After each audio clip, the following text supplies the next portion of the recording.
USAV Academy coursework, please visit the USAV Academy Help Desk. You'll find a link to the Help Desk on each course page under Help and Resources, or simply visit help.usavolleyballacademy.org. Judging centerline action is one of the major responsibilities of second referees, but for far too many referees, this is an aspect of the job that takes a back seat to net play. In the interest of both safety and fair play, it is important that you take care to see all centerline penetrations. As a second referee, you are generally the only one who whistles a centerline fault, so it is imperative you see all centerline penetrations and decide which ones are faults and which are not. Of course, before looking at clips, take a look at the centerline rule, penetration under the net. Basically, remember these things. A player can never interfere with the opponents when encroaching into their playing space. This should always be whistled as a fault. Safety is always a consideration when any body part penetrates completely across the centerline into the opponent's court, so whistle if you feel that this is a concern. Some part of the body must remain on or above the centerline during the entire action. The player does not have to make contact with an opponent for the penetration to be illegal. Don't wait to see where the player is going. When you see interference or safety issues, blow your whistle. Always err on the side of caution. Players may enter their opponent's free space without whistle unless interference occurs. Only then do you whistle a penetration fault.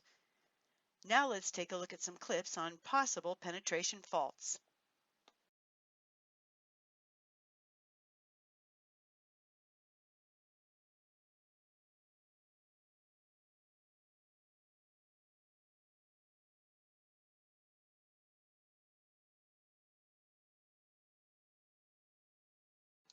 In this clip, you see that the second referee appears to be following the ball. A centerline penetration occurs by a player on the right, which is not whistled.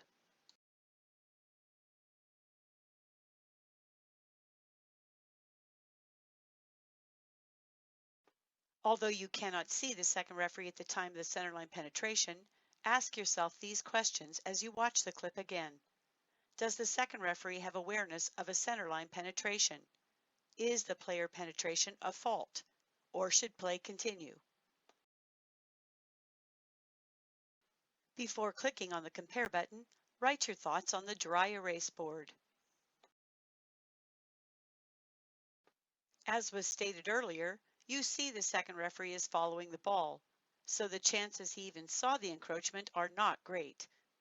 Looking at it in this clip, you see that when the encroachment occurs, there is no opponent in the vicinity of the player, so a centerline violation has not occurred and play should continue. Remember though, as the second referee, you cannot judge something you do not see, so make sure you are aware of all centerline penetrations and know which are faults and which are not. Let's watch one more centerline clip. In this one, you don't see any contact between the two players under the net, but you do see the results of the possible contact.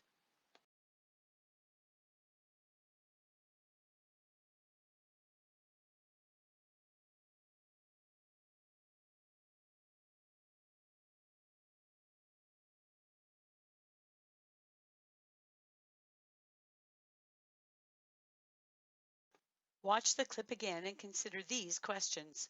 Does the second referee see any contact between the players? Does a fault occur? Should play be stopped? What actions need to be taken, if any?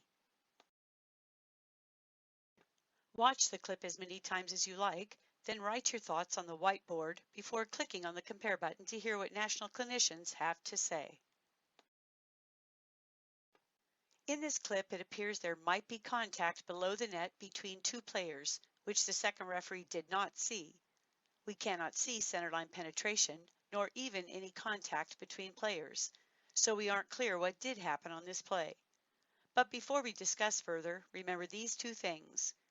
Even when you anticipate there may be contact between players, you cannot predict when that contact might cause an injury, and a whistle does not prevent injury or contact between players. As referees, we whistle only faults. In this instance, Whether or not there is contact, since you can see both sides of the center line, you know that neither player commits a penetration fault, so play should continue. So the question becomes, should play have been stopped due to an injury? After the contact, the player on the right jumps back and sets the ball to his teammate, who then attacks the ball. The setter then falls backward onto the floor. The clinicians feel that play should not have been stopped because there was never any clear indication the player could not continue play until after the rally had ended. Even if the possible contact between the players was seen by the second referee, letting play continue was the right call. In this short module, you saw the need for moving your eyes to the line as you complete your job at the net. Now it is up to you to work on that each time you serve as a second referee. As you do that this season, these tips should help you. Get your eyes to the center line as the players are landing and turning after net play. Remain stationary until the players transition, making no early movement. If you don't see the player penetration, you cannot rule on it. Injuries do occur at the center line. You cannot stop them, even when your eyes remain at the center line. But you will feel much better knowing you saw the fault and were able to whistle it.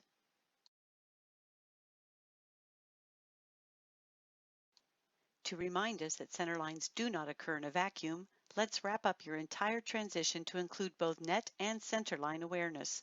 Second refereeing is not something we do regularly in USAV, unfortunately. So we do not serve very well in this position when called upon at various tournaments. You need to work hard to ensure you do the best job possible for the players on each match you are the second referee. So remember these tips to help you in both your centerline and net awareness. Be in position. Be stationary when the play is at the net. See all contacts with the net and then judge legality. Follow the play to the ground. See all centerline penetrations and then judge legality. Transition when the players transition. If they stay put, then so do you.